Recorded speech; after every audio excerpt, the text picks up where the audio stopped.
L'enseignement de la compréhension de l'expression orale est destiné aux étudiants de première année du cycle licence. Bon, on va évoquer d'abord, avant de parler de différents leçons de la compréhension orale programmées pour cette année, on doit juste dire bien une petite, je dirais pas une définition, ou bien une notion, ou bien non, on va dire juste une sorte de fable comme ça pour les gens, ou bien les élèves qui veulent continuer dans le domaine de la langue française, spécialité de la langue française, ils voient le saisir très très bien, parce que c'est très important ce point. Lorsqu'il s'agit de l'oral, il faut bien connaître que l'oral, c'est quelque chose et l'écrit, c'est une autre chose. Bien sûr, c'est bien c'est-à-dire avoir les deux facultés en même temps. Mais je dirais aussi c'est difficile de les maîtriser les deux. Pourquoi? Parce que c'est bien que la langue française c'est une langue étrangère par rapport à nous. C'est-à-dire par rapport aux élèves qui ont choisi ça, pour eux, ils ont pas pratiqué la langue, je dirais, à 100% dans leur activité, c'est-à-dire dans leurs habitudes. Euh, ça c'est ça c'est palpable et évident. On pratique la langue, bien on, le, on la pratique quasiment non, c'est-à-dire quasiment pas. Puis juste on utilise des mots comme ça, notre langage euh, se mélange entre arabe, il y a kabyle, arabe, français, mais on parle pas à 100%, on n'utilise pas la langue à 100%. Pourquoi? Parce que l'atmosphère dont on vit, c'est une atmosphère qui n'est pas, c'est-à-dire euh, francophone à 100%. Ça, c'est juste pour donner une petite introduction pour cela. Euh, Revenons sur, c'est-à-dire l'expression orale. L'expression orale, pour avoir cette faculté et maîtriser cette faculté, tout dépend de vos, c'est-à-dire de vos motivations, de vos tendances. Euh, C'est-à-dire, je sais bien qu'il y a des mots que je suis en train de, euh, c'est-à-dire l'utiliser, qui sont un peu nouvelles, des mots nouveaux pour vous, mais c'est pas grave. Vous allez les connaître, c'est-à-dire petit à petit, vous allez découvrir ces mots. C'est ça. Tendance, c'est-à-dire on dit entre parenthèses mouyoulette, les tendances, ce que vous désirez dans vos activités quotidiennes. Oui, c'est-à-dire pour avoir cette faculté, il faut l'attacher à vos activités, ce que vous regardez, par exemple, si on parle de la télévision, lorsque vous chevauchez dans l'internet, par rapport à l'internet, par rapport au site internet, ce que vous lisez, si vous lisez, les journaux que vous suivez, les informations, les sujets que vous voulez débattre ou bien que vous ouvrez lorsque vous êtes entre amis, etc., dans la famille. C'est ça. C'est-à-dire se focaliser à 100% dans l'oral. C'est ça. Pour se progresser petit à petit. C'est ça, c'est-à-dire, c'est ça le principe de l'expression orale. Par contre, l'expression écrite, elle vient avec le temps, c'est-à-dire c'est une succession d'habitudes, une progression comme ça, elle vient avec le temps. Lorsque vous lisez, vous écrivez des mots, vous faites des fautes, au fur et à mesure, vous commencez à s'améliorer petit à petit. C'est pas grave, parce que il y a aussi, il faut savoir que la faute, elle est inclue dans le juste. C'est-à-dire, c'est pour cela, dans la langue française, ou bien la langue en général, il y a ce qu'on appelle la grammaire des fautes. Il y a c'est-à-dire après, c'est à partir de ce qu'on fait, euh, c'est-à-dire de faux, on arrive à faire la conception, on arrive à voir l'image, ou bien euh, on fait la conception du puzzle comme ça pour avoir, euh, c'est-à-dire euh, l'image en général. c'est-à-dire par rapport à la pratique. Lorsque vous faites des fautes, bien sûr, la prochaine fois, vous commencez à vous vous souvenez de ce que vous avez fait déjà, alors comme ça, vous retenez le mot dans votre tête et vous avancez, c'est pas grave. C'est ça le principe. Moi, je voulais juste donner une petite introduction par rapport à c'est-à-dire le concept, bien la faculté orale et l'écrit. Dans cette année, mes chers amis et camarades, vous allez découvrir une autre, c'est-à-dire une autre façon d'évoquer les sujets et percevoir les choses par rapport à ce que vous avez fait au secondaire parce que l'université c'est un autre monde, mais c'est un monde qui n'est pas différent. Mais lorsqu'on dit différent, c'est pas différent dans le terme où vous allez trouver d'autres espèces. Non, non, c'est ça. Je voulais juste dire que c'est un monde euh, où l'éducation et l'enseignement et l'instruction se manifestent et se cohabitent, ils sont présents dans le cadre de l'enseignement en permanence. Ça, tout dépend de ce que vous voulez choisir et faire. Aujourd'hui, par rapport c'est-à-dire au système classique, aujourd'hui, celui qui veut progresser et avoir des acquis, c'est à lui de travailler et de faire des recherches. Parce que dans le dans ce milieu, c'est comme on dit, comme les Français disent, chacun pour soi et Dieu pour tous. C'est ça, l'essentiel. Vous allez commencer par, bien sûr, donner la définition de l'oral. Ici, l'auteur, je vous ai ramené un PDF qui contient presque 32 pages, dont il y a plusieurs éléments dont vous allez les, les connaître. Par exemple, on a le premier cours qui parle de l'objectif des généraux de l'enseignement, de la compréhension, pardon, et l'expression orale. Dans l'expression orale, c'est une compétence qui vise à faire acquérir progressivement l'apprenant des stratégies d'écoute premièrement et de compréhension d'énoncés à l'oral. Deuxièmement, il ne s'agit pas d'essayer de tout faire comprendre aux apprenants qui ont tendance, on a évoqué le mot tendance, ils ont tendance à demander une définition pour chaque mot. Il est question au contraire de former nos éditeurs à devenir plus sûrs, plus autonomes progressivement. Et voilà, c'est-à-dire, si comme je vous ai expliqué tout à l'heure, c'est dans l'oral, c'est-à-dire casser ce trac, casser cette peur, cette timidité. Voilà, faut se lancer. Même si vous faites des fautes, c'est pas grave. Avec les fautes, on s'améliore et on avance, il n'y a pas de problème. Et puis, il nous parle de l'étudiant, et, il dit, voilà, l'étudiant va réinvestir ce qu'il a appris en classe et à l'extérieur pour faire des hypothèses. Voilà, c'est-à-dire que l'extérieur, le vécu, votre entourage, ce que vous fréquentez,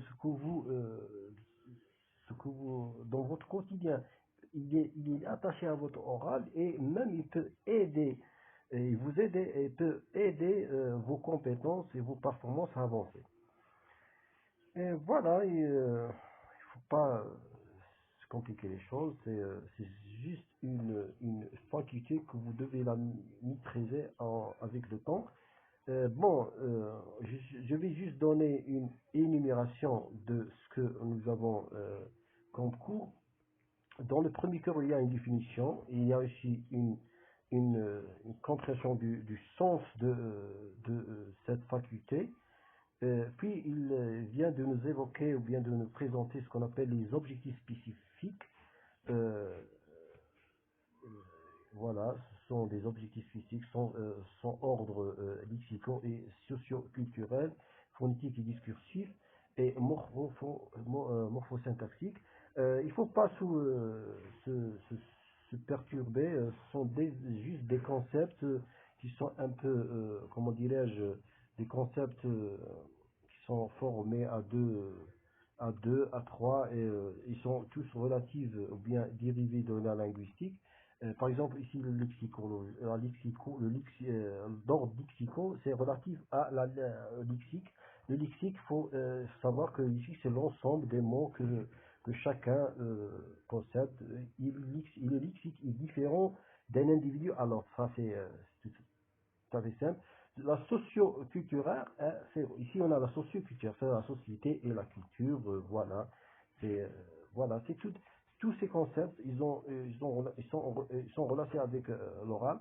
Et la phonétique, voilà, la phonétique, bien sûr, c'est une branche que vous allez, bien sûr, la découvrir, vous allez faire la découverte de cette branche cette année.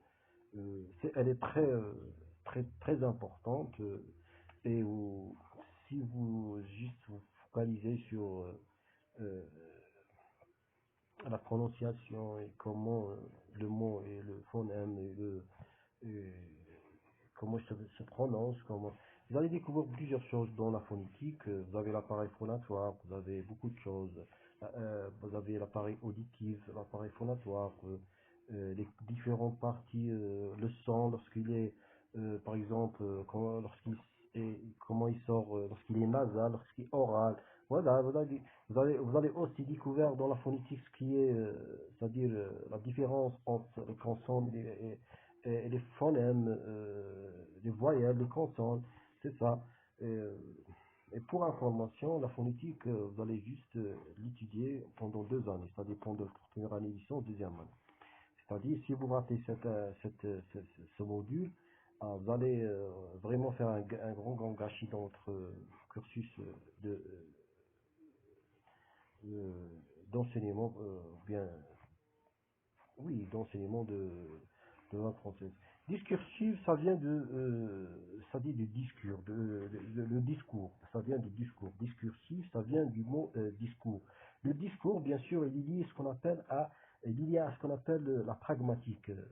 C'est pas, bien sûr, écoutez, moi je vous donne des idées afin que vous allez les mentionner pour plus tard commencer à les découvrir et faire connaissance à ces concepts. Si bien sûr l'enseignant évoque cela, vous allez avoir une idée préalable, il n'y a pas de problème. On a dit discursif, c'est relation avec le discours. Et lorsqu'on parle de discours, on parle du concept pragmatique. Bien sûr, le concept pragmatique, la pragmatique, c'est une branche des sciences du langage. Elle est liée à elle s'intéresse aux différents éléments du langage. Et on peut dire aussi que la pragmatique, c'est l'étude du langage en acte. C'est-à-dire, lorsque on voit des gens entourés d'une table comme ça, ils parlent. Voilà, ici on parle du phénomène pragmatique. Lorsqu'on regarde je sais pas moi, dans un programme télévisé, il y a des émissions il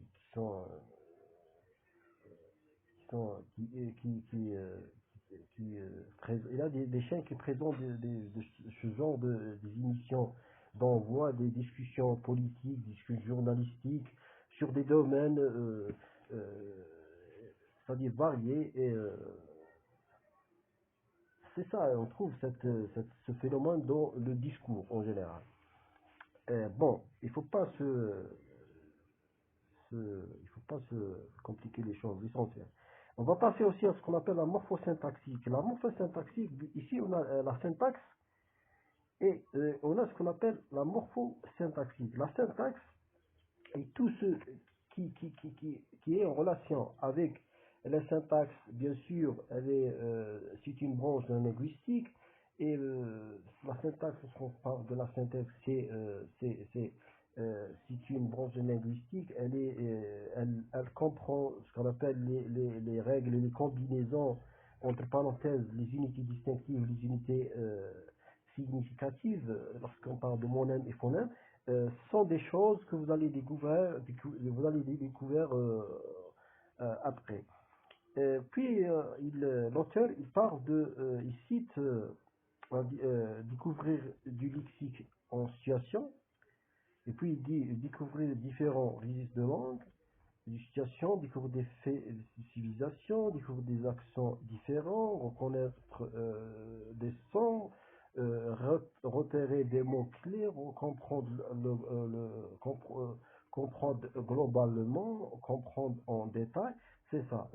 Puis reconnaître des structures grammaticales en contexte, prendre des notes, etc.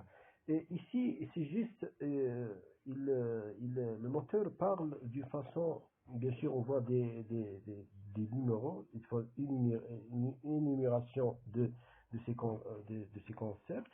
Il parle de différents, c'est-à-dire, je dirais, sujets que vous pouvez rencontrer dans l'oral. C'est ça, tout simplement.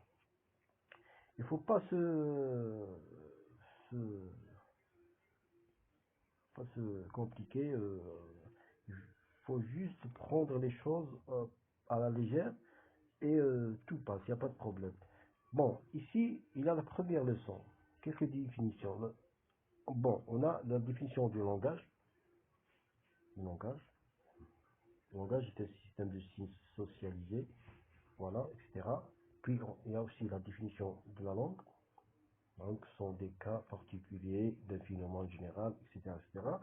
Puis on parle de signe. Le signe, c'est quoi? C'est la notion de base de linguistique. C'est la petite unité ayant un sens dans un code. Et aussi, lorsqu'on évoque le signe, on évoque ce qu'on appelle le signifié et le signifiant. Bon, dans le signifié et signifiant, écoutez, le signe, le signifié, le signifiant et le référent, ce sont des concepts très très importants, très importants, que vous devez les mémoriser et les connaître par cœur durant toute votre vie. Et je dirais, si, je sais pas, peut-être vous devez, plus tard vous serez des journalistes, je sais pas moi. L'essentiel, il faut garder ces choses parce que ce sont très importants, et lorsque vous perdez la définition de ces concepts, c'est un grand gâchis, vraiment. Essentiel. On parle de signifié et signifiant. Lorsqu'on dit signifié et signifiant, bon, on parle de monème et phonème en bas, et on parle lorsqu'on dit le signifié, on parle de monème, c'est-à-dire on parle de sens. Lorsqu'on dit signifiant, on parle de phonème. Et lorsqu'on parle de phonème, on dit le son. Et puis, on donne la définition du signifié. Signifié veut dire que c'est un concept, non, c'est un élément conceptuel non perceptible. Par contre, le signifiant, c'est un élément matériel, perceptible. C'est-à-dire, c'est un élément, on peut le percevoir, peut le connaître. C'est-à-dire tangible. Lorsqu'on prend l'exemple, par exemple, on dit la chaise bien la table de salle à manger. Bon, définir le signifiant et le signifiant et le signifié. Bon, par rapport au signifié et signifiant, la table, on a la table et on a la salle à manger. Alors que si on peut, on arrive, si on fait, bien, on doit connaître la différence entre le signifié et le signifiant, qu'est-ce qu'on dit? Le signifiant qui est, non, je parle de la table, le concept table. Le table, c'est un signe. C'est un signe. Puisque c'est un signe, c'est-à-dire que le signifiant et signifié sont deux signes, mais il faut bien les connaître et faire la différence. Dans l'exemple, la table de la salle à manger, la table, est-ce que la table c'est un élément matériel? Vous allez répondre, vous allez dire oui, c'est un élément matériel, c'est un élément tangible, on peut le toucher, on peut le connaître, on peut le percevoir, n'est-ce pas? Alors, puisque c'est un élément matériel, alors c'est un signifiant. Parce que le signifiant, on a dit quoi? On a dit que le signifiant, c'est un élément matériel perceptible. Par contre, l'autre élément qui est, c'est-à-dire le rôle, bien ce que, lorsqu'on dit la table de salle à manger. De salle à manger, c'est quoi? C'est un référent. Mais le référent, c'est bien sûr, c'est un signifié. C'est le rôle de cette chose. Ici, on a donné la définition de signifiant, et aussi on a donné la définition de ce qu'on appelle le référent. Alors le référent, c'est quoi? C'est l'objet auquel renvoie le signe. Lorsqu'on dit il pleut, bien, c'est-à-dire le nuage, non, on dit il y a de l'eau qui tombe du ciel. Qui tombe du ciel. Voilà. L'eau, il est dérivé d'où? Bien sûr, vous allez répondre, il est dérivé d'une source. Cette source, c'est le nuage. Alors, le nuage, c'est quoi? C'est un signe. Ce qui fait ce signe, c'est le référent, tout simplement. Voilà, mes amis. Et puis, on passe à ce qu'on appelle le code. Le code. Avant de parler de code, euh, on a dit que dans les différents éléments de communication, on a ce qu'on appelle l'émetteur, le récepteur. Dans la référence, on a le message, le canal et le code. Le code.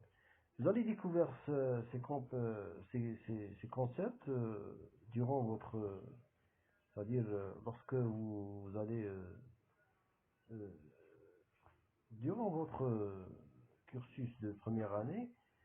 Bon, il faut savoir que ces éléments de communication, ils sont liés à d'autres éléments qui sont des éléments, bien sûr, en relation avec la linguistique, et sont très importants et primordiaux euh, lorsque commencez à découvrir ce qu'on appelle le genre des textes. Parce qu'on sait bien qu'il existe dans les genres littéraires, il y a 8 ou bien 9. Il y a ce qu'on appelle l'autobiographie, biographie, on a le roman, on a le pamphlet, on a la fable, on a l'essai, on a aussi, on a, il y a 8, il y a 3 qui m'échappent maintenant. L'essentiel, vous allez découvrir ces 8 genres littéraires, genres de textes, qui sont en relation avec ce qu'on appelle les différents éléments de communication euh, et qui sont très importants à les connaître euh, pour, bien sûr, pour poursuivre votre chemin d'études, c'est ça. Bon, et aussi on doit dire que ces 6 fonctions du langage qui sont que on a évoquées tout à l'heure, l'émetteur-récepteur et l'émetteur-récepteur et la référence, message, code et canal sont liés à d'autres fonctions qui sont les fonctions du langage, de la langue française, du langage qui sont, ils se sont aussi 6, c'est-à-dire 6 liés à 6 éléments de communication. On a la fonction expressive, conative, référentielle, poétique, pratique et métalinguistique. Je ne vais pas entrer dans les détails. Pourquoi? Parce que juste pour vous donner des idées comme ça, parce que c'est un cours, il est superficiel, euh, pour juste donner des idées sans entrer dans les détails. Mais Inch'Allah, prochainement, j'aurai des commentaires de votre part, il n'y a pas de problème. Bon, on a lié ce qu'on appelle ici les 6 éléments de communication à les 6 fonctions de 6 fonctions du langage. Euh, dans ce cours, on a aussi, vous allez évoquer la langue, le langage, la définition de la langue, le langage. On a parlé aussi de la syntaxe, de la sémantique, de la pragmatique. La syntaxe, c'est bien sûr, on a dit, c'est les règles et combinaisons de la grammaire. La sémantique, c'est la sémantique, ça part du sens du mot, parce que il y a aussi, il faut savoir qu'il existe dans le concept ce qu'on appelle des mots polysémiques, c'est-à-dire des mots qui peuvent avoir plusieurs sens. C'est ça. Il faut aussi savoir qu'il existe ce qu'on appelle on appelle euh, un méchant. Essentiel, je pense. Bon, ici, vous allez découvrir ce qu'on appelle la pragmatique. On a donné la définition de la pragmatique. On a dit que la pragmatique, c'était une branche du science du langage et elle s'intéresse aux différents éléments du langage et on peut dire que c'est la pragmatique, c'est l'étude du langage en acte. On a dit ça. Et puis, vous allez découvrir vous allez avoir comme exercice dans ce domaine, vous allez aussi avoir peut-être des exposés. euh, c'est à vous. Et aussi, je vous conseille, c'est-à-dire dans votre étude de ce module, il faut participer et faire de votre, c'est-à-dire participer à avec avec avec attends, oui, il faut participer avec amour, je sais pas moi, comment dire ça. Il faut, avec amour, montrer à votre enseignant que vous êtes motivé, avec motivation, c'est ça. C'est très important. Et aussi, je dirais que je peux vous conseiller que la participation, il y a toujours quelque chose derrière. C'est-à-dire moi je parle de ce que j'ai fait lorsque j'étais étudiant. C'est-à-dire je prépare des choses, des sujets, des notions philosophiques, je cherche comme ça, je chevauche sur l'internet, je lis n'importe quoi comme ça. Euh, ce qui écoutez, je vais vous dire quelque chose. Dans l'oral, tout est pris en charge, pris en considération. Soit vous lisez un article de presse, un fait divers, un poème, une citation philosophique, une notion philosophique, une présentation, un roman, c'est pas une introduction, tout est important. Et votre enseignant, il vous trouve motivé et vous levez votre main et vous dites, monsieur, est-ce que je peux dire quelque chose? Je peux, il va pas c'est-à-dire, il va pas vous stigmatiser ou bien vous dire non. Impossible. Ça, l'enseignant, il est, c'est-à-dire, c'est un outil pour que votre niveau s'améliore. Parce que lui aussi était comment dirais-je, un enseignant lorsqu'il était dans ses débuts et tout ça, c'est ça la vie, voilà, c'est un échange, c'est un travail de recherche. C'est-à-dire, vous allez vous motiver lorsque vous commencez à participer comme ça et vous cassez ce qu'on appelle cette peur, cette timidité et focaliser. Il faut juste focaliser sur ce domaine. Bon, ici, vous allez voir ce qu'on appelle la différence entre écouter et entendre, parce que c'est pas, ils sont pas pareils. Si peut-être vous allez avoir des exposés dans ce domaine, il faut avoir aussi quelque chose derrière. Alors, maintenant, on vient en fonction du langage. On a déjà évoqué cela tout à l'heure.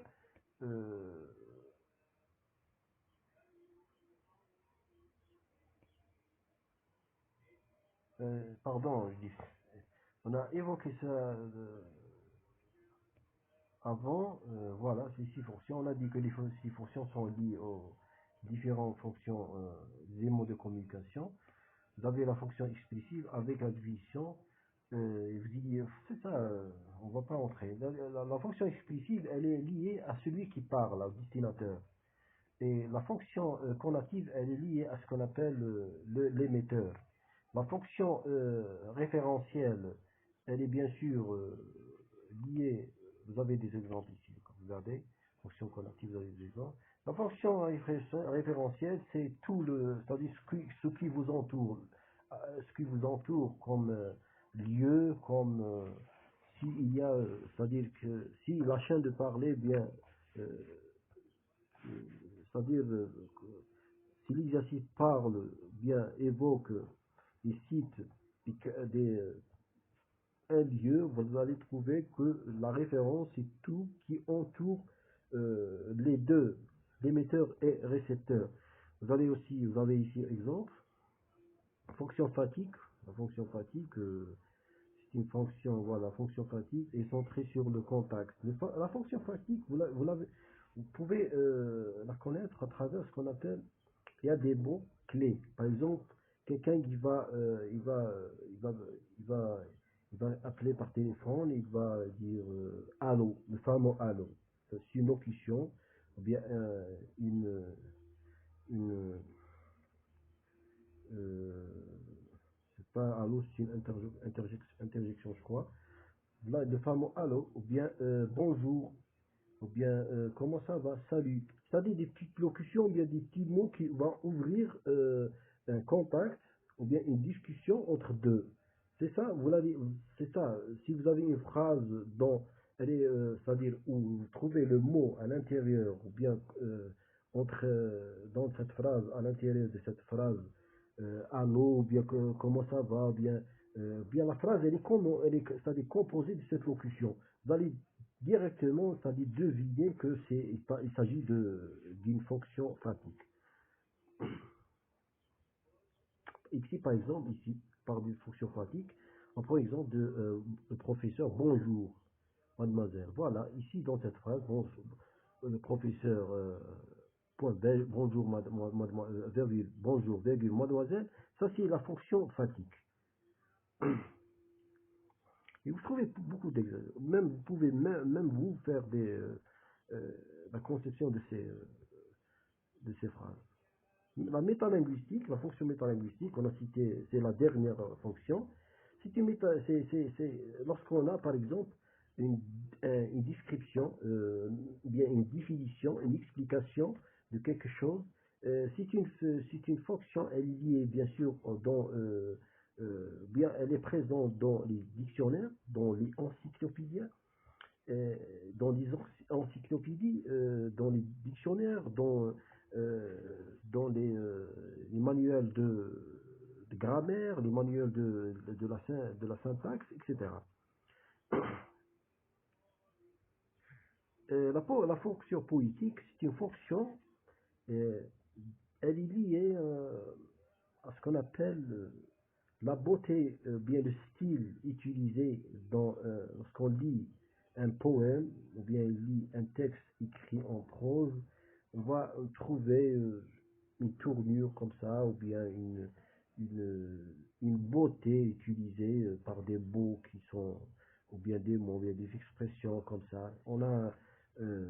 C'est ça, on va connaître on a affaire à une fonction poétique. Bon, à la fin, l'auteur nous donne une petite remarque qui dit les 6 fonctions du langage ne s'excluent pas l'une de l'autre. Voilà.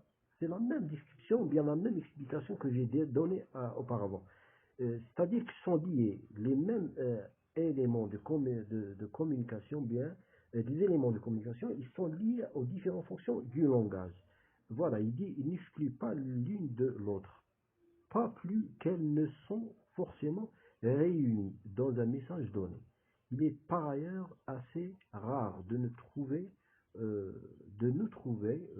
dans un message qu'une de ces fonctions, le plus souvent plusieurs de ces fonctions superposent. C'est-à-dire que on peut les trouver, par exemple dans un roman, on peut trouver les 6 fonctions des éléments, 6 fonctions du langage réunies ou bien attachées à les éléments de communication. C'est-à-dire les 12, 6 plus 6, on peut. Mais des fois, dans un article, on peut pas les trouver tous. On peut trouver, par exemple, donc par exemple, si on a une définition des concepts, on parle de fonctions métalinguistiques. Les autres ne sont pas présentes. C'est ça. On peut trouver les 4. On peut trouver par exemple émetteur-récepteur, fonction, fonction conative, référentielle. C'est ça. Des fois, ils sont réunis tous, des fois non. C'est ça. Et puis on arrive à un autre cours qui parle des niveaux de langue. Il faut savoir que dans la langue, on possède des niveaux de langue. On a ce qu'on appelle le niveau. Pardon. Bon, dans les niveaux de langue, on a ce qu'on appelle le niveau 1, qui est un niveau oratoire, 2, c'est un niveau soutenu. 3, un niveau courant. Et puis on a le niveau familier. Et puis on a le niveau public. Public ou bien voilà public. C'est-à-dire il y a dans la langue française il y a plusieurs niveaux et, et le niveau c'est-à-dire reflète on peut dire une une une catégorie de euh, je dirais pas de gens mais une je sais pas une atmosphère ou bien un lieu bien parce que lorsqu'on dit oratoire, bien sûr, on parle d'une atmosphère, bien de gens de littérature, de gens de connaissances, vous voyez, de chercheurs, c'est ça. C'est ça le niveau oratoire. Il est utilisé dans, par exemple, dans les ouvrages, dans les discours présidentiels. Le président, par exemple, le président français parle avec un niveau bien, bien à la hauteur, c'est-à-dire bien soigné, c'est un niveau oratoire.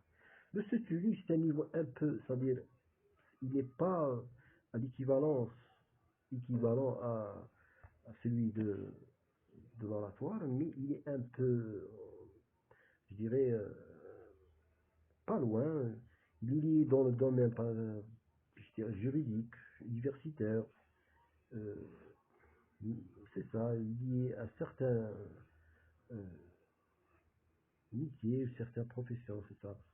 C'est ça. Le courant est utilisé dans troisième, c'est le courant. Le courant est utilisé dans, par exemple, chez des gens qui sont des gens bien éduqués, des gens qui aiment, c'est-à-dire articuler la langue euh, bien soignée avec une forme, en utilisant une forme poétique, bien, je sais pas moi, avec une complaisance, avec un certain charme, c'est ça. Euh, C'est-à-dire que chaque niveau reflète une communauté. C'est après, euh, c'est après c'est-à-dire ma vision à ce concept. C'est-à-dire que chaque niveau reflète une communauté, c'est ça. Et puis on cite ce qu'on appelle le, euh, on a dit, on a commencé par l'oratoire, puis le soutenu, puis on a dit le courant, puis on a le familier, puis le public. Le familier, c'est un niveau lié à un peu, je dirais, un français utilisé en famille, avec les amis. Il n'est pas agressif, voilà, il n'est pas violent. Il a un peu, je dirais, un contrôle. Quand est-ce que vous dites ça et quand est-ce que vous ne pouvez pas dire ça et ça, etc. Par contre, le dernier qui est le public, dans le public, on a le français c'est un niveau qui est un peu relâché, niveau de gens qui sont pas instruits, des gens qui n'ont pas euh, de forme, ils n'ont pas de formation, ils parlent, c'est le français lorsque quelqu'un, je sais pas, lorsqu'il vient, euh, c'est-à-dire, on parle des immigrés, par exemple, lorsqu'ils viennent dans la société française, ils étaient immigrés avec E, et puis ils deviennent immigrés avec I. Ils s'intègrent, mais en parlant avec, la, avec la population, euh, en articulant, on utilise cette langue, commence ils parlent sans contrôle, sans censure, sans contrôle, ils parlent en utilisant des mots vulgaires des fois, des mots violents, des mots qui sont un peu, qui sont fausses, qui sont agrammaticales, c'est ça. Mais c'est ça, on a évoqué les cinq, mais pour bien, c'est-à-dire déterminer ces quatre niveaux et connaître les différences, entre ce qu'on appelle la grammaticalité et grammaticalité, bien la grammatisation et agrammatisation, c'est-à-dire les trois, c'est-à-dire l'oratoire, le soutenu et le courant, c'est pas le courant, euh, le courant c'est c'est notre livre sacré. L'essentiel, vous voyez, lorsque le français c'est ça, c'est-à-dire la magie du français, on arrive des fois à prononcer bien, on n'arrive pas à prononcer, c'est ça, il n'y a pas de problème. L'essentiel, on a dit quoi? On a dit dans les catégories, il faut bien les déterminer. On a commencé par l'oratoire, puis on a le soutenu, puis et le courant. Dans le courant, dans les trois, ce sont des niveaux qui sont, comment dirais-je, des niveaux corrigés, des niveaux bien, on ne permet pas c'est-à-dire aux erreurs. C'est-à-dire, pour votre, si vous voulez, votre français doit être un français parfait, bien soigné, vous êtes dans ces trois catégories. Mais à partir du familier et du populaire, ici c'est un français qui n'est pas contrôlé, c'est un français mélangé entre des mots qui sont même pas, peut-être de trouver des mots qui sont des mots, ils sont pas en relation avec la grammaire, des mots arabes, des mots espagnols, même des mots prononcés faux, etc. Par exemple, je dis l'exemple, par exemple, j'évoque un exemple, je sais pas moi, prends un exemple, dégoûtage. Le mot dégoûtage n'existe pas, on dit le dégoût, par exemple, etc. J'ai pris cet exemple pour que vous compreniez. Bon, dans le livre blanc, l'auteur dit, pour communiquer, nous l'avons vu, il faut avoir un code commun. Le code commun, mes amis, il faut savoir que le code, c'est la langue. Lorsqu'il s'agit de code, la langue. Lorsque l'enseignant évoque le code, c'est la langue, direct. On dit plus généralement qu'il faut parler la même langue. Le français, par exemple, puisque c'est cette langue que nous utilisons, mais y a-t-il une langue française ou des langues françaises? Ici, il pose la question. Le français de Bretagne est-il le français de province? Non. Pourquoi? Parce que il y a bien sûr l'accent, il y a des dialectes, etc. C'est pas le même français, c'est par rapport à il est même par rapport à la situation géographique, par rapport à la situation culturelle, etc.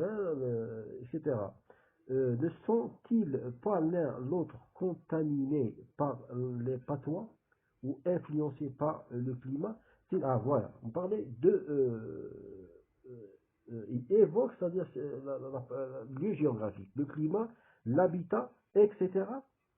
Ici, pardon, ici l'auteur veut dire, eh bien, il veut nous expliquer que la langue, bien les différentes langues dans les régions sont influencées par des phénomènes. Ces phénomènes, ils peuvent être des phénomènes culturels, en relation avec les lieux, en relation avec la religion, je sais pas, les tondeuses de gens, l'habitat, l'appartenance. Il y a beaucoup de choses qui vont influencer, ou bien ils vont, comment dirais-je, ils vont, bien sûr, vont influencer la langue. C'est ça. Voilà, ici dans l'exemple, le français d'un médecin, est-il français de son malade? Bien sûr que non. Le milieu social, les cultures, n'ont-ils pas déterminé ces langues respectives? Une autre question. Ces questions ont conduit à considérer qu'il existe des niveaux de langue. Le vocabulaire, la syntaxe, l'accentuation même varie suivant ces niveaux. C'est tout à fait euh, c'est-à-dire évident, il n'y a pas de choses à dire, monsieur l'auteur. Voilà, nous commençons par distinguer la langue écrite dans la langue parlée. À l'intérieur de la langue parlée, les linguistes admettent l'existence d'une langue commune. C'est-à-dire, nous commençons par distinguer la langue écrite de la langue parlée. C'est-à-dire que de la langue, il y a une grande différence. On distingue l'écrit de l'oral. À l'intérieur de la langue parlée, c'est-à-dire de l'oral, les linguistes admettent l'existence d'une langue commune. Ensemble des mots, expressions, constructions les plus fréquents et les plus usités. Usité, c'est-à-dire usée, c'est-à-dire langue simple mais correcte. Au-dessus d'elle, une langue se tenue.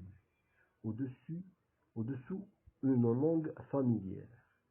Au-dessus, c'est-à-dire au-dessus encore une langue oratoire.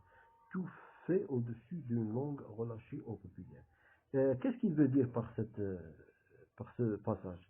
Ici, l'auteur c'est-à-dire nous explique que, c'est-à-dire que chaque niveau, il y a quelque chose à préalable, il y a quelque chose derrière, il y a une autre langue. Pourquoi? Parce que lorsqu'on dit, c'est-à-dire le niveau, dans la hiérarchie, c'est-à-dire la hiérarchie de la langue, le haut, qui se trouve dans le sommet, c'est le niveau, par exemple, oratoire. Ce niveau oratoire, il est devenu un niveau oratoire, comment? Par l'influence de d'autres langues. C'est-à-dire, ici, on parle on peut dire que dans le développement de la langue, ici, je sais pas si je peux dire ça, mais c'est comme je vous dis au début du cours, mes amis, je suis en train de vous donner des idées, mais je ne vais pas entrer dans les détails. Des idées que vous allez à 100% ou bien à 1000% que vous allez les croiser dans votre première année de licence française. Ici, lorsqu'on a parlé du niveau de langue oratoire, on a dit dans la hiérarchie, le sommet de cette hiérarchie, il y a ce qu'on appelle le niveau 1, oratoire. Ce niveau, est-ce qu'il est, c'est-à-dire, euh, on a dit, il était influencé par d'autres, parce que l'auteur ici, il dit que chaque langue avait quelque chose qui l'a influencé pour devenir ce qu'elle est maintenant. Lorsqu'on parle de niveau oratoire, le niveau oratoire, ce qui a rendu ce niveau, ou bien qui a placé, bien qu'il a ramené à ce stade d'oratoire, c'est quoi? C'est quoi? C'est bien sûr, il y a forcément un phénomène. Le phénomène que je devais dire et l'évoquer maintenant, il y a ce qu'on appelle l'axe diachronique et l'axe synchronique. Ici, messieurs, il faut savoir que la langue, elle est liée ou bien elle est influencée par ces deux axes. Et surtout l'axe diachronique. Parce que l'axe diachronique, c'est quoi? C'est le développement d'une langue. Le développement, par exemple, d'un mot. Il faut écouter, il ne faut pas se perturber lorsqu'on dit développement d'une langue. Vous allez dire comment développement de langue? Non. Lorsqu'on parle de développement de langue, on parle des mots. C'est-à-dire le développement de mots. Par exemple, dans le Moyen-Âge, il y avait un mot. Par exemple, le mot âne, c'est l'animal âne. L'âne, l'âne. Si on fait l'étude, vous allez, parce que ça c'est programmé, le mot âne a été développé par le temps parce qu'on appelle, il a passé dans ce qu'on appelle l'axe diachronique.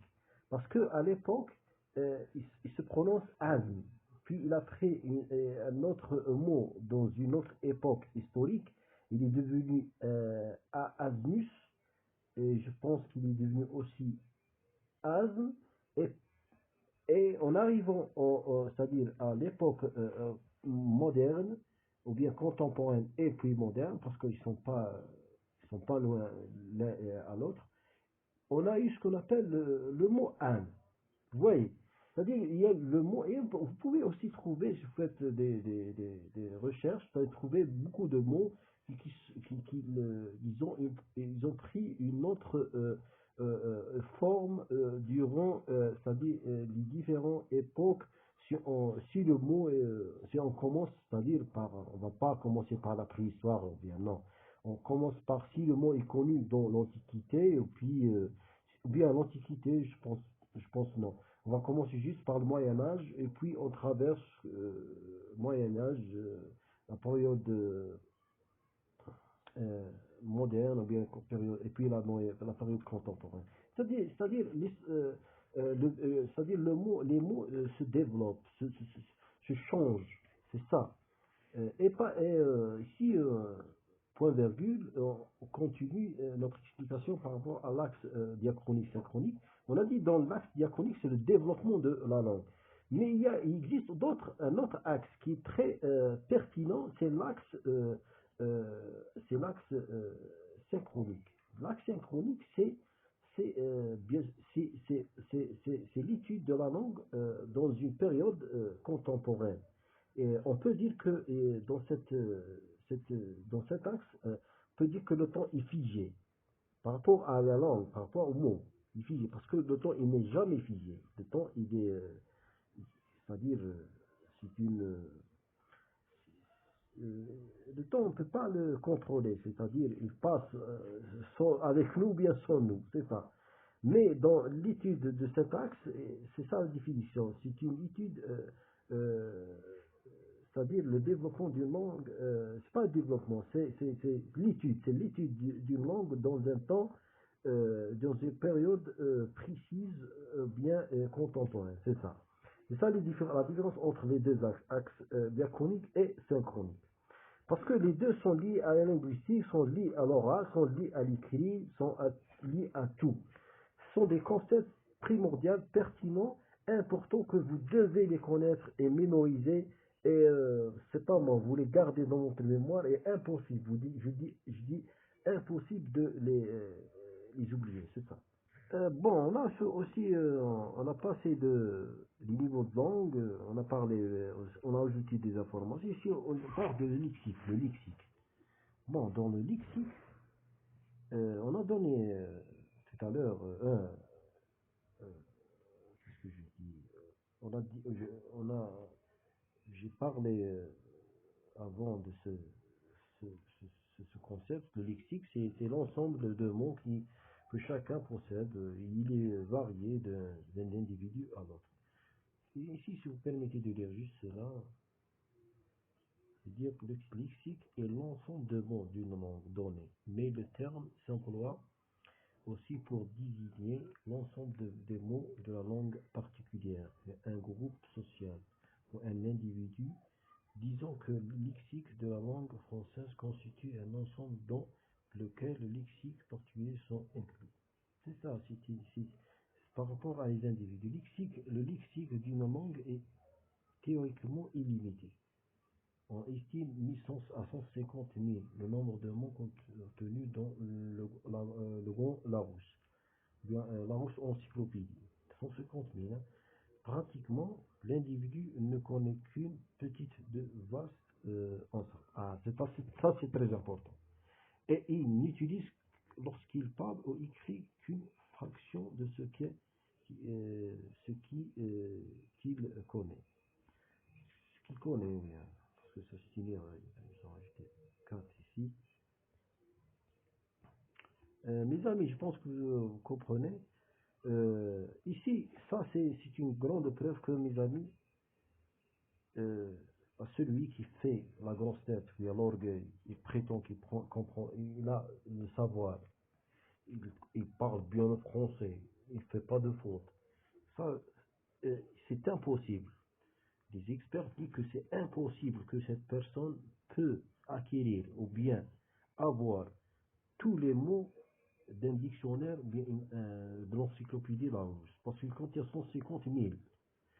D'après mes informations, c'est que, par exemple, si on parle des verbes premier, deuxième ou troisième, les verbes premier groupe, c'est-à-dire les verbes qui se terminent avec ER, comme parler, danser, marcher, etc. Le nombre des verbes dans cette catégorie, il y a 4000. 4000. Est-ce que celui qui parle dans la télévision, bien journaliste, est-ce qu'il maîtrise, connaît tous ces verbes? Impossible. Il y a quelque chose qui échappe là. Le français, c'est l'oral. Je vous dis, la langue, c'est l'oral, monsieur. Même moi, si je n'arrive pas à articuler, je fais des fautes, c'est ça. C'est par rapport à le lieu où je trouve, je me trouve maintenant, ou bien où je suis vécu, c'est ça. Parce que c'est la pratique. C'est la pratique, puisque vous n'êtes pas français. Vous ne vivez pas dans une atmosphère à 100% francophone. Vous allez à 100% faire des fautes. Et ça, c'est pas, comment dirais-je, c'est pas honte, c'est pas honteux. Ici, l'auteur nous donne, bon, je termine. On a dit que dans les verbes, dans la première catégorie, les verbes du premier groupe qui se terminent avec ER, il y a 4000. Dans la deuxième catégorie, d'après mes informations, et pardon si quelque chose m'échappe, dans la deuxième, je crois, il y a 300. C'est-à-dire les verbes deuxième groupe. C'est-à-dire avec IR, comme le verbe finir. Dans le verbe finir, finir, c'est-à-dire les verbes qui terminent avec un infinitif en IR, la terminaison en IR, c'est le nombre, c'est de 200. Pardon, c'est 300. Et aussi, pour vous donner une autre astuce ici, pour connaître le verbe deuxième groupe de troisième groupe, il faut que le verbe a ce qu'on appelle un participe présent en deux S ANT, c'est-à-dire lorsqu'on dit finir, finissant. Et aussi, mes amis, il faut aussi faire attention à la conjugaison et connaître tous les temps. Et lorsqu'on parle des modes, on parle des temps, soit temps composé, temps simple et composé, parce que c'est très important. Et c'est-à-dire vous allez les bien connaître dans votre deuxième année, je pense. Et à la troisième, les verbes qui appartiennent au troisième groupe, qui sont des verbes en OIR et RE, comme avant de prendre, boire, etc., sont des verbes, je pense, limités aussi à 200. Et les verbes troisième groupe sont des verbes qui prennent ce qu'on appelle l'appellation irrégulier. Parce que les autres sont des... C'est-à-dire, ici, vous pouvez aussi faire la différence entre ce qu'on appelle les verbes irréguliers et verbes réguliers. Essentiel. Ici, l'auteur, il nous parle c'est-à-dire que cette faculté, elle ne peut être présente ou bien acquise chez un apprenant ou bien quelqu'un qui maîtrise la langue à 100%. Impossible de connaître les 150 000 mots de la langue ou bien qui sont dans l'encyclopédie, bien qui se compose la grammaire française en général. En théorie, un nombre limité de mots suffirait aux besoins essentiels de la communication. 3000 termes environ. Ici, il dit que 3000, c'est-à-dire même 3000, si on pose, on pose la question. C'est impossible. Vous allez me dire que il y a des gens qui ont un lexique, c'est-à-dire bien riche, mais la maîtrise de 3000 ici, c'est, mes amis, il y a ce que c'est les grammairiens, il y a ce que dans les gens de spécialité langue française qui peuvent avoir cette majestueuse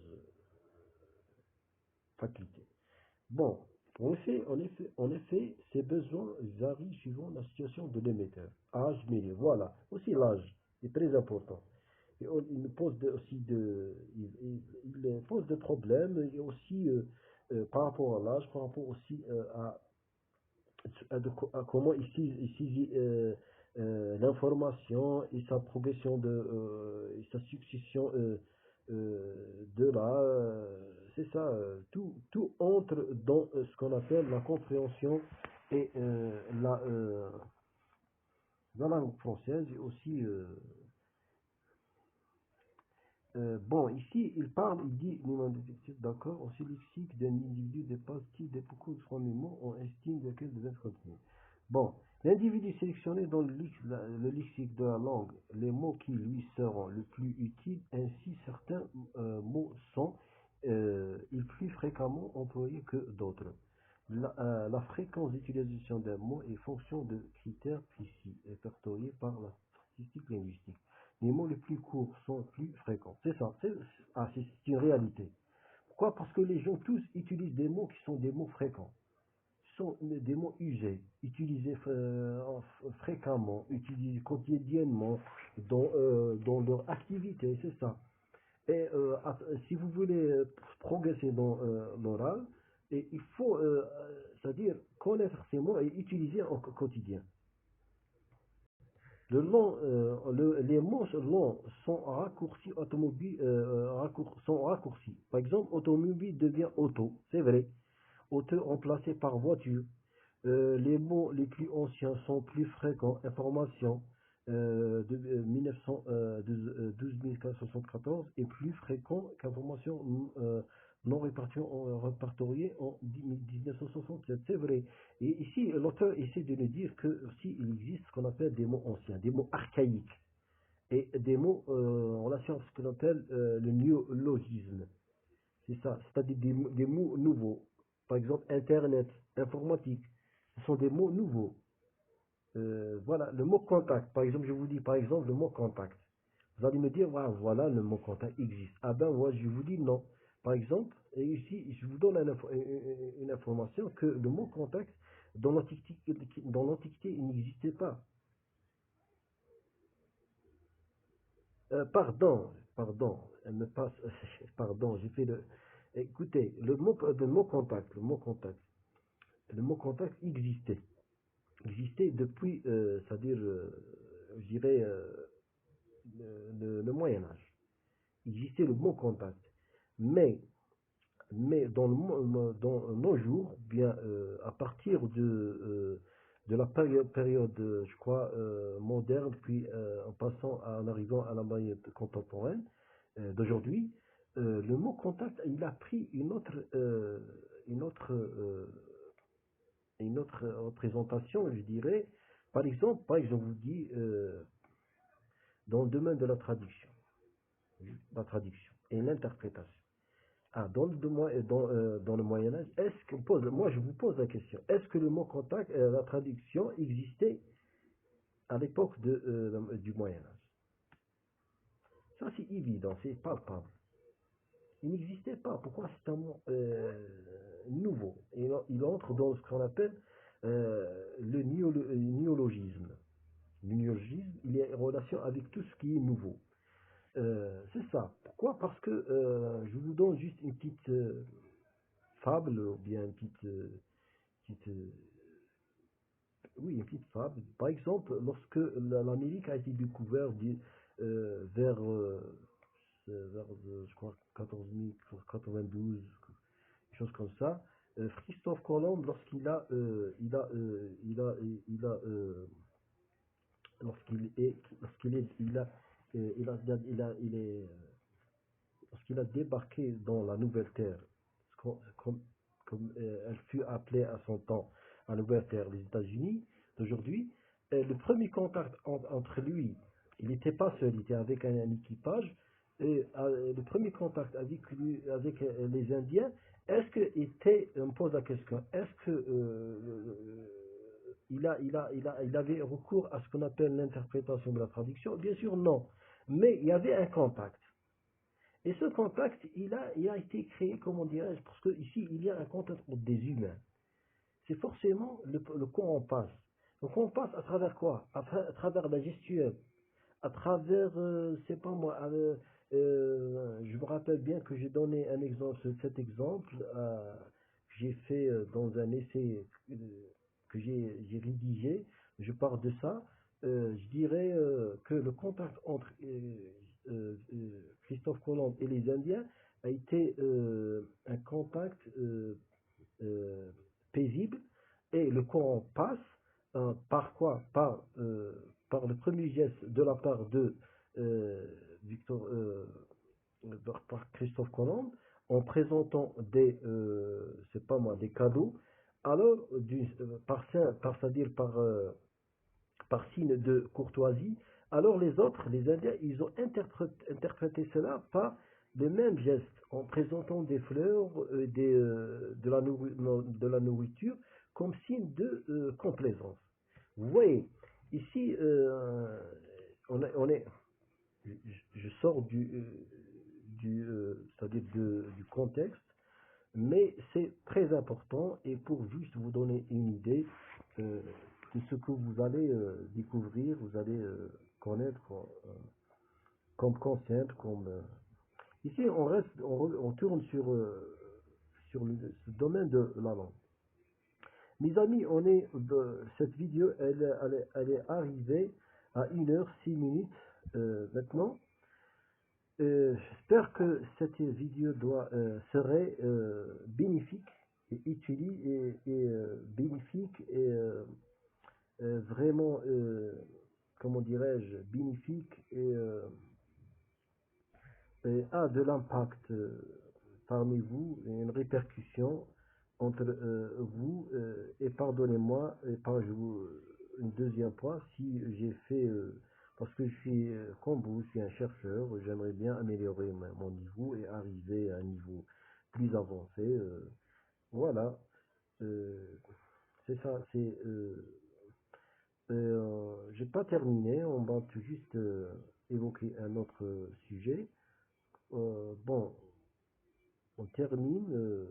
Les mots d'origine populaire par opposition aux mots d'origine savant sont plus fréquents alcooliques et plus éthyliques. Ce sont deux mots, alcoolique et plus qu'éthylique. Voilà, parce que alcoolique, voilà, c'est un ivrogne. Quelqu'un qui boit de l'alcool, c'est un alcoolique. Mais par contre, le mot le plus, c'est-à-dire qui est un mot lié à ce qu'on appelle le niveau oratoire, c'est éthylique. C'est ça, alcoolique contre éthylique. C'est pas contre, c'est le même mot, on peut dire c'est un synonyme. Mais le plus utilisé, le plus fréquent, c'est alcoolique. Bon, les mots qui ont le plus grand nombre de significations sont les plus fréquents. Faire est plus fréquent que frère. Mais par ailleurs, la fréquence d'utilisation des mots dépend de la situation géographique, professionnelle, personnelle de l'individu. C'est ça, c'est vrai. Parce que, par exemple, si on parle de l'Algérie, l'Algérie, c'est un pays vaste.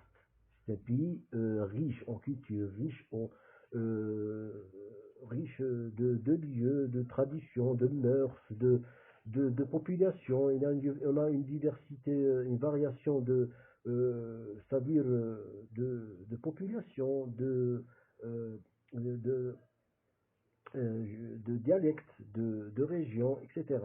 Mais lorsqu'on pose la question, est-ce que les gens c'est-à-dire les gens euh, qui appartiennent à la région du Nord, euh, possèdent la même culture des gens du Sud? Eh bien, bien sûr que non. Les gens de l'Est sont différents de l'Ouest, etc. Par ailleurs, dans l'Algérie, l'Algérie en particulier, elle est différente de d'autres pays. Lorsqu'on parle du Maroc, ou bien de la Tunisie, ou bien de la Mauritanie, bien du pays Golfe, l'Algérie, c'est un continent de culture.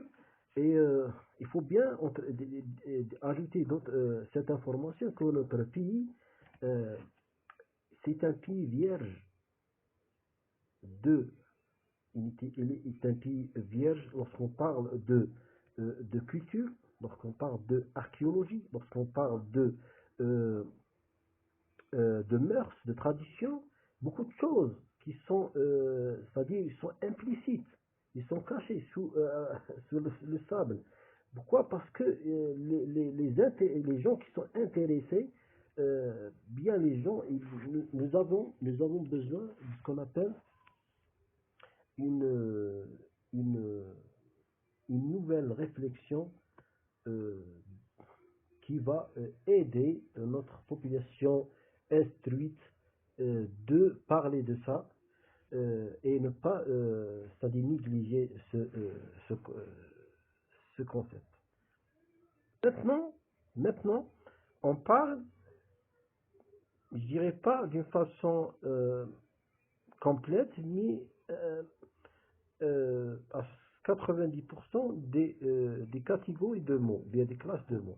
L'auteur, qu'est-ce qu'il dit? Il dit pourquoi et comment a-t-on sélectionné dans les 24 000 mots du lexique individuel 3 000 mots considérés comme suffisants à la communication? Comment? On a d'abord constaté un fait curieux. Les 24 000 mots du lexique individuel se répartissent de façon suivante. C'est-à-dire, ici, je répète, on a d'abord constaté un fait curieux. C'est-à-dire, on pose la question. On a cette question qui tourne dans notre tête. Comment les 24 000 mots du lexique individuel se répartissent de façon suffisante? C'est-à-dire que l'individu possède 24 000. Si on parle d'un professeur d'université, ou bien d'un, je dirais pas professeur d'université parce que il y a, euh, euh, je parle par exemple c'est-à-dire dans le bain universitaire, il y a, si on parle par exemple d'un chef de département, c'est un professeur c'est un enseignant, c'est chef de département, ou bien on parle de directeur de recherche. Ces gens viennent d'un doyen, vient du recteur, s'il maîtrisait la langue, sa spécialité, c'est-à-dire sa première spécialité, c'est la langue française. Il possède ces 24 000 mots. Bon.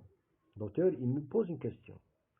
Euh, 24 000 mots du lexique individuel se répartissent de façon suivante.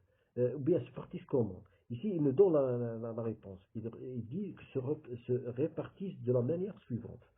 50% de substantifs. C'est-à-dire les substantifs ici, mesdames, messieurs, ou bien mes amis, ce sont les noms. Tout simplement. On peut dire substantif, mais on peut dire nom. Les adjectifs, 27%, moins, c'est-à-dire 20% de verbes, 4,5% d'adverbes, parce que les adverbes sont peu, ils sont illimités, ils sont illimités. 0,5% de mots outils, articles, prépositions, conjonctions, etc. Mais la fréquence d'utilisation des mots mesurée d'après les énoncés effectivement émis est de l'ordre de. C'est-à-dire, il nous donne une autre liste. Bon, je vais terminer et clôturer cette vidéo, mes amis, par je dirais, une conclusion qui peut c'est-à-dire récapitule tout ce qu'on a fait dans ce cours par rapport à l'expression orale. Bon, l'auteur dit, la communication suppose que les individus aient un répertoire de mots communs. Et on a expliqué ça, on a dit que voilà, c'est-à-dire il faut avoir un lexique préalable, des informations avant, et ces informations vous pouvez, c'est-à-dire vous pouvez puiser cette information de votre quotidien, de votre activité, etc. Comprendre, c'est de la même façon, or si l'on peut à la rigueur s'entendre sur des mots conscrits. Ils n'ont n'est pas de même pour les mots abstraits aux significations plus lâches et plus dispersées. La compréhension ne peut se faire que dans la mesure où un mot présente pour plusieurs individus un certain degré d'uniformité que l'emploi de la langue a fixé. C'est-à-dire ici, il nous parle que de la compréhension. Comment, c'est-à-dire votre compréhension par rapport à l'oral. Et il vous dit qu'elle peut se faire par la mesure d'un mot ou un mot présente pour plusieurs individus. C'est ça. Ici, tout simplement, c'est de c'est-à-dire votre initiative, non, comment vous allez vous manifester avec votre oral par rapport à votre, comme j'ai dit, comme je disais tout à l'heure, que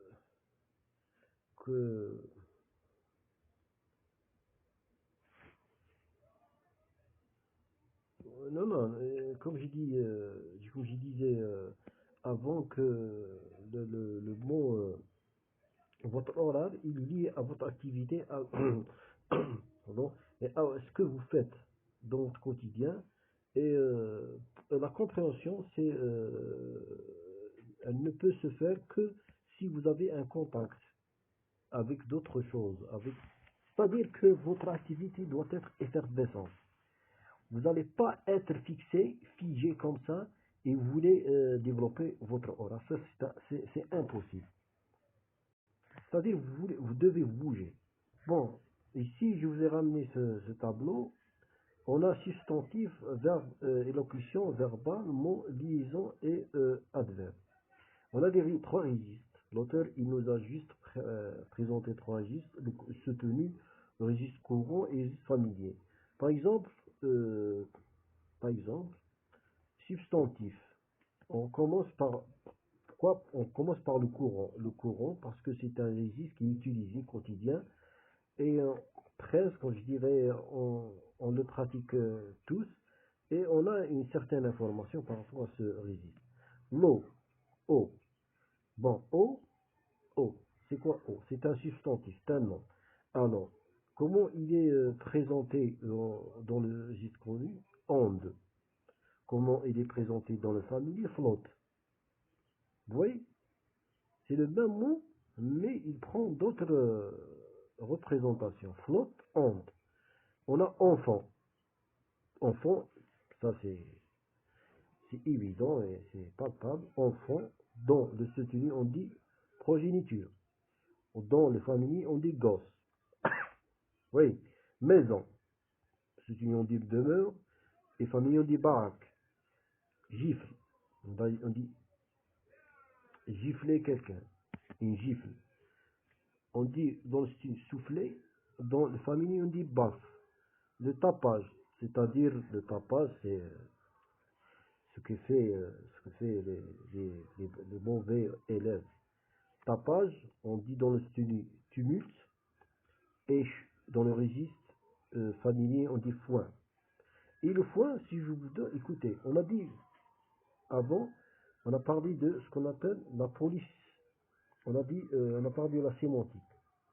On a dit que dans la langue française, il y a des mots qui sont des mots polysémiques, c'est-à-dire qui possèdent des significations différentes.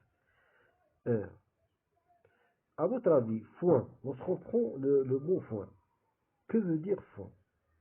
Ici, foin, vous voyez, une foin, on a foin. Et puis par rapport au tapage, par rapport au tumulte, c'est-à-dire le bruit, le tapage, c'est des élèves comment dire, qui perturbateurs, etc. Mais le foin, il a une autre définition. Le foin, c'est quoi? Le foin, c'est une nourriture donnée aux bêtes, composée de paille, composée d'herbe, on pourrait dire d'herbe ou bien oui, de l'herbe qui est comment dirais séchée ou bien qui n'est pas humide, c'est ça, le foin. C'est-à-dire ici on est tombé sur un mot qui a une forme polysémique. Médecin, dans le soutenu on dit disciple d'Esculape et dans le familier on dit docteur. Et travail dans le soutenu labour et vous avez job. Avoir peur on dit redouter et familier on dit avoir la trouille. Gronder on dit surmener et familier on dit enguirlander. Moi je connais pas le mot, franchement. C'est quoi ça? Amivé. Amivé, avec M. Bien deux R. Arrivé. Non, c'est pas arrivé. C'est attention, sur le amivé. Amivé, on dit souvenir, on dit non, on dit survenir, on dit s'amener. Parce que le mot souvenir n'existe pas. On dit c'est un mot, c'est un verbe pronominal. On dit se souvenir. Bon, protester, on dit récriminer, on dit râler dans le familier. Avoir faim, on dit être affamé, ou bien dans la famille, avoir la dalle. On dit avoir la dalle. Par exemple, on dit pendant le mois Ramadan, j'ai eu la dalle. C'est-à-dire, je n'arrive pas à pratiquer le jeûne. Avoir la dalle. Crier après, on dit invectiver, la famille dit secouer les puces. Flatter, dans le soutenu, on dit cerner, et dans la famille, on dit passer la brosse, vite, on dit promptement, on dit vitesse dans la famille, très cordialement, on dit infiniment, vachement, peur afin de, peur, non, c'est peur, pardon, peur, il y a afin de, et on dit histoire de, écoutez, histoire de, c'est, histoire de, histoire de, je vous jure, c'est la première fois que je vois ce mot. Enfin, on dit somme tout, on dit et puis dans de famille. Mes amis, on est arrivé au terme de cette vidéo. Je vous remercie infiniment de votre attention. Espérons de vous avoir prochainement. Et pardon si j'étais un lourd fardeau sur vos cœurs, sur vos esprits. Et espérons d'apprendre de vous et d'échanger des choses qui sont des choses positives dans notre vie, dans notre éducation et par rapport à la langue française. Et je vous demande de me soutenir dans cette chaîne. Un grand bonjour et bon vent.